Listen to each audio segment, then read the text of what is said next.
Você já ouviu falar do bicho tatá? Não o daquelas historinhas infantis. Não o da serpente que protege a floresta com um rabo de fogo.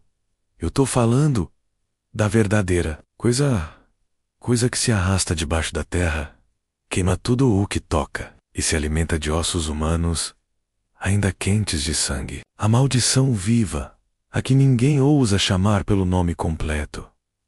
Essa história não está em livro didático. Não está em dicionário de folclore. Essa história foi passada sussurrando, do boca em boca, por quem sobreviveu tempo o bastante para contar. E mesmo assim, eles tremiam só de lembrar.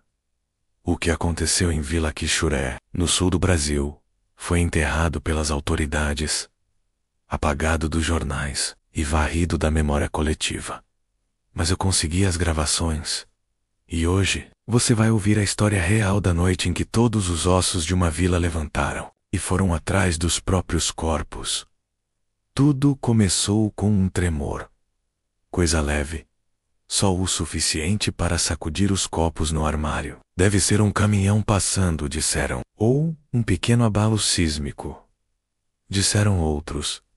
Mas ninguém imaginou o que de verdade estava acordando. Naquela época, Vila Quixuré era minúscula, menos umas 60 pessoas. No máximo gente simples, plantando, cuidando dos bicos, vivendo no pé da serra, onde o asfalto ainda não chegava.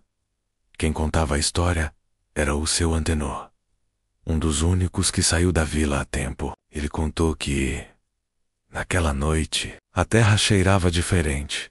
Era um cheiro de coisa velha queimando. Ele disse, como se um pedaço do inferno tivesse abrido a boca ali, bem no meio da plantação. A filha dele, a pequena Rosa, foi a primeira a ver. Disse que havia uma raia de fogo no chão, uma trilha vermelha, que serpenteava lentamente por baixo da terra seca, como se alguém tivesse riscado o solo com brasa viva. Mas não fazia barulho, nem fumaça, nem vento. Só queimava. Na manhã seguinte, o pasto inteiro estava preto, mas tão preto, que os pés afundavam como se fosse carvão molhado. O gado sumiu, nem rostro, nem uma gota de sangue. Só um dente, cravado num tronco de árvore, e nada mais.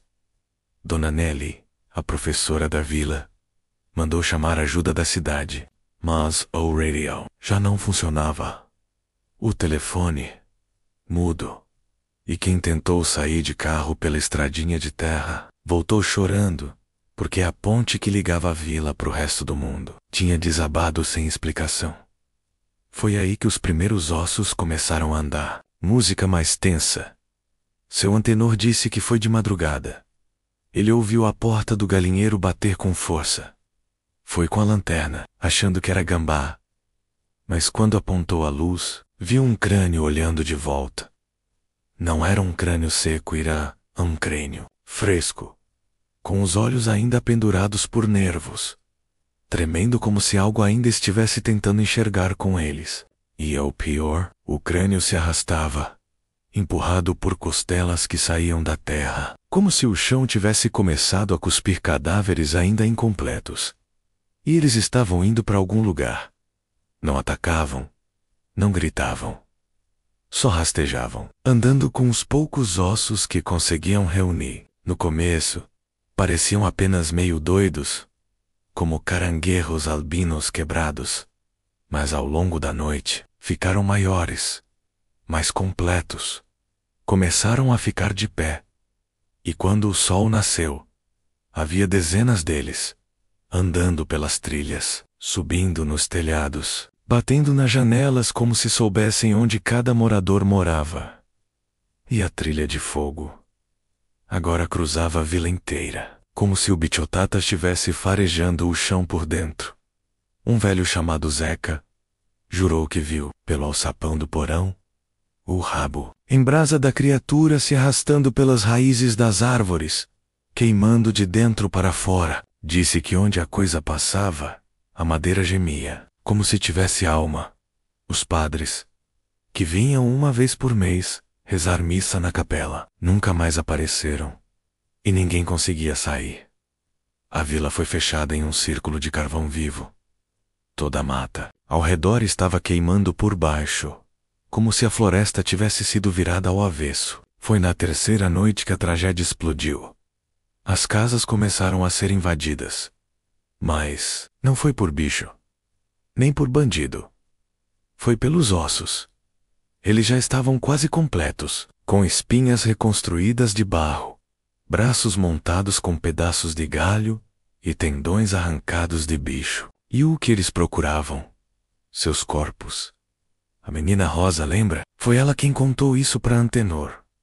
Ela disse: "Pai, eles estão tristes. Eles estão procurando o lugar certo para deitar. Mas o problema é que ponto S. E eles deitam no corpo errado. O corpo morre de novo. Só que de um jeito pior. Não dá para explicar com clareza o que aconteceu. Mas Rosa disse que viu um dos esqueletos entrando no corpo do primo dela, menos um menino de 12 anos, que já estava doente. E o menino se levantou, com a boca tremendo, os olhos brancos e as veias queimando de dentro para fora, como se tivessem sido preenchidas com cinza quente. Depois disso, ele mordeu a própria mãe até o pescoço estourar. A vila virou um inferno. Os ossos não só andavam, eles lembravam quem foram e queriam voltar, mas não sabiam como. E o bicho Tatá alimentava a confusão. O chão cuspia os mortos, e a serpente de fogo deslizava pelas entranhas da terra, como se provocasse, como se espalhasse uma praga ancestral. É dito que o Bichotata não mata com os dentes, ele faz os outros se matarem por ele. Seu Antenor foi um dos últimos a fugir. Pegou Rosa nos braços, pulou pela janela da escola e correu para a mata menos ainda viva, mas quente como o interior de um forno. E sabe por que ele sobreviveu? Porque, antes de ir, ele enterrou o próprio osso da perna no quintal. Ele mesmo quebrou a tíbia, arrancou o pedaço e enterrou, rezando: "Se eu for embora inteiro, ele vai me achar." E assim escapou. Mas até hoje, quando ele anda pelo mato, às vezes ele encontra um osso de joelho, tentando rastejar na direção dele, tentando voltar para casa. E essa foi só a primeira parte. Na próxima, eu vou te contar o que aconteceu com a comitiva de resgate que tentou entrar na vila 3 dias depois. E porque até hoje, ninguém ousa dizer o nome Quixuré em voz alta, depois das 9 da noite. 3 dias depois do último contato com a vila, a prefeitura da cidade vizinha decidiu enviar ajuda. Chamaram de comitiva de resgate, mas na prática eram 4 homens, 2 bombeiros, um enfermeiro e um sargento da reserva que morava na região. Todos acharam que se tratava de algum incêndio rural ou deslizamento de terra. Levarem mascara, galão água, cordas e rádios. Mas nenhum deles levou 1/3 no bolso, nem uma oração na garganta. Ao chegarem na entrada da estrada de terra, notaram que tudo estava parado. Não era silêncio comum, era um tipo de silêncio que lateja nos ouvidos. As folhas das árvores não se mexiam, os pássaros não piavam, nem os insetos voavam. Era como se o tempo tivesse sido desligado. Logo na primeira curva, o pneu dianteiro do caminhão afundou. A terra estava preta, esfarelada, com cheiro de cabelo queimado. Quando desceram para tentar cavar, viram o chão brilhar. Não era reflexo de água, era brasa. Como se houvesse uma fogueira acesa sob a terra. Mesmo assim, insistiram. Caminharam a pé por quase 2 quilômetros, sem ver viva alma, só as casinhas da vila, uma por uma. E quando ele vê, ele marca. Foi aí que os ossos se levantaram, todos, ao mesmo tempo. Cada esqueleto pareceu reconhecer um dos 4 homens, como se estivessem esperando eles chegarem para começar a busca pelos corpos certos. E o primeiro a ser agarrado foi Marcos, o bombeiro. 2 esqueletos se fundiram nas pernas dele. Outros 2 agarraram os braços. E o resto entrou pela boca. Os ossos não vestiam os corpos. Eles entravam por dentro, arrebentavam a pele e se trancavam por dentro da carne. Quando os outros tentaram reagir, já era tarde. O enfermeiro correu, mas tropeçou. Caiu em cima de um crânio. O crânio gritou. E a terra embaixo dele se abriu.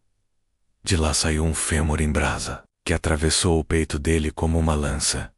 O sargento foi o único que escapou. Por alguns minutos, ele chegou até a beira da floresta. Conseguiu subir em um caminhão tombado. Tentou chamar ajuda com um rádio improvisado. E ele conseguiu mandar uma frase. Só uma. Não é doença, é fome. Depois disso, o rádio estourou em faísca. E o barulho do outro lado foi um rangido. Um arrastar seco, como unhas de osso riscando um espelho. 2 dias depois, encontraram o caminhão, vazado por dentro. Nenhum sangue. Nenhum corpo.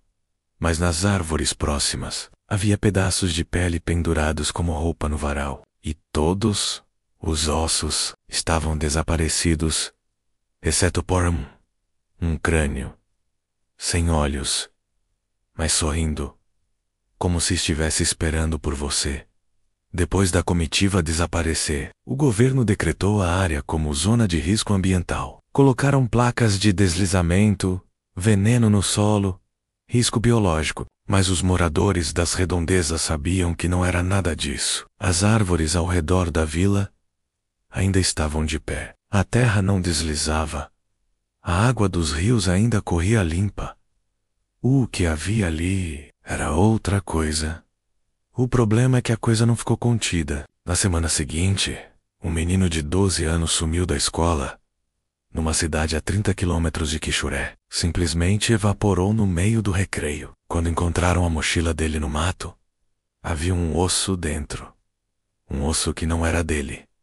E dentro da mochila, alguém escreveu em carvão: "Esse corpo está emprestado." A polícia começou a investigar os casos como desaparecimentos isolados. Mas toda a cidadezinha em volta tinha uma história esquisita.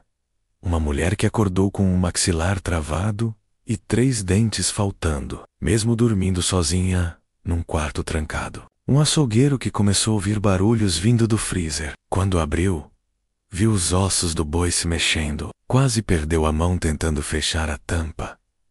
Um padre que se enforcou no próprio sino, mas deixou uma carta com apenas uma frase: "Tatá, sobe pelas raízes." Algumas famílias começaram a se mudar.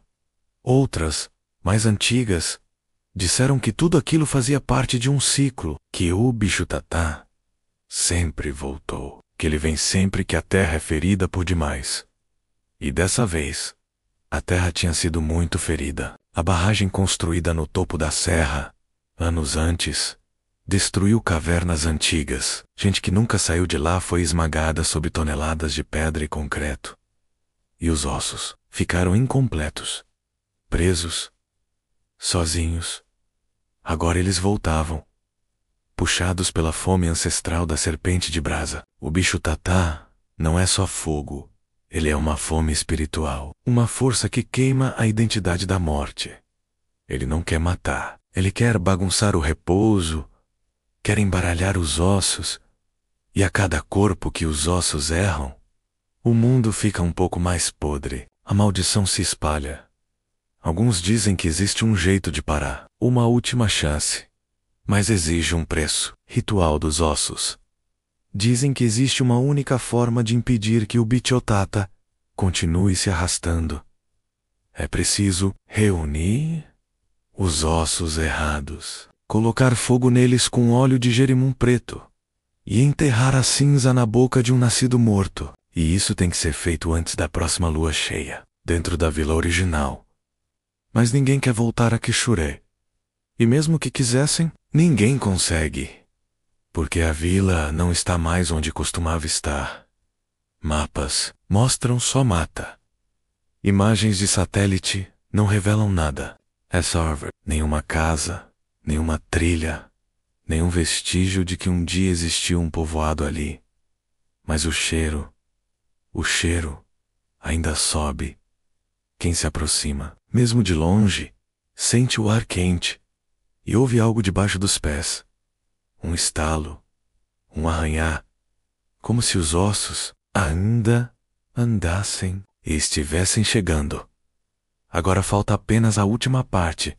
Poucos meses depois, o caso foi esquecido pela mídia. As famílias que perderam alguém foram silenciadas com laudos falsos, perícias forjadas e promessas que nunca se cumpriram. Quixuré virou apenas um ruído nos arquivos do interior, um ponto borrado no mapa. Mas os ossos continuaram aparecendo. Em cidades vizinhas, em plantações, em parques, embaixo das camas. Sempre incompletos, sempre tentando se ajustar em corpos que não eram os seus. E com cada erro, o bicho Tatá crescia. Alguns começaram a relatar pesadelos recorrentes, sempre o mesmo cenário. Uma serpente em brasa atravessando as veias da terra, lambendo raízes, estourando túmulos e sussurrando os nomes das pessoas que morreriam na próxima lua nova. Outros começaram a ouvir vozes nos azulejos do banheiro, nos canos, nas frestas da janela. De quem são esses ossos? Dizia a voz. Eles querem voltar para casa. Uma mulher chamada Alzira, que morava a quase 100 quilômetros da vila, acordou certa noite com as mãos formigando. Quando acendeu a luz, percebeu que os dedos estavam se soltando da carne, como se estivessem tentando sair. No hospital, os médicos disseram que foi uma crise de necrose espontânea, mas os ossos estavam intactos, limpinhos. E sobre a cama dela havia uma frase escrita com o próprio sangue. Esses ossos não são seus. Crianças começaram a nascer sem osso nenhum. Outras nasciam com ossos a mais. Um bebê foi entregue à mãe com 2 espinhas dorsais e nenhum coração. Enquanto isso, no mato, o chão queimava em linhas cada vez mais longas. Linhas que formavam símbolos, frases que ninguém reconhecia, círculos com dentes humanos no centro. E todas essas trilhas pareciam apontar para um mesmo ponto. O Marco Zero, onde, dizem, o bicho Tatá repousa, enrolado em si mesmo como uma espiral ardente, à espera do momento certo para vir à superfície. Os velhos dizem que ele não anda no tempo da gente. Ele anda no tempo dos mortos. E o tempo dos mortos está se adiantando. Agora, talvez você esteja ouvindo essa história, pensando que é só lenda, só um conto inventado para assustar a criança, só mais um folclore deturpado para arrancar views. Mas então me explica uma coisa. Você se lembra exatamente onde você enterrou seus antepassados? Tem certeza de que ninguém mexeu naquele solo? Você sabe se os ossos do seu bisavô ainda estão no corpo certo? Ou será que já andaram por aí? Porque se estiverem no corpo errado, o bicho Tatá vai vir buscar. E ele sempre começa pela carne mais próxima. Pode ser um dedo, uma mandíbula, uma vértebra. Ou pode ser sua espinha inteira, saindo pela sua boca, devagar e viva. Até a próxima. Mas lembre-se, se escutar algo arranhando por baixo da cama hoje à noite, não acenda a luz. É melhor deixar os ossos se perderem no escuro do que deixá-los te encontrar.